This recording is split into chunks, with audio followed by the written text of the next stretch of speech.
আজকে আমরা সমাধান করব সূচক লগারিদমের একটি অঙ্ক। অঙ্কটি হলো log base 10 power x equal 3 হলে এক্স এর মান কত।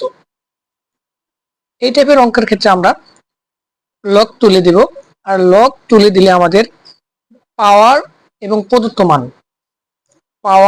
প্রদত্ত মান স্থান বিনিময় করবে। যখনই আমরা লগ তুলে দেব আমাদের পাওয়ার এবং প্রদত্ত মান স্থান বিনিময় করবে। তাহলে লগ তুলে দিলে থাকবে বেস 10 পাওয়ার হলো এক্স, তার জায়গায় আসবে 3 ইকুয়াল, আবার 3 জায়গায় চলে যাবে এক্স, বা 10 কে কিউব করলে কত থাকবে 1000 ইকুয়াল এক্স। সুতরাং এক্স ইকুয়াল হচ্ছে 1000। তাহলে এক্স এর মান কত 1000। খুব সহজ না ম্যাথটি ভাই?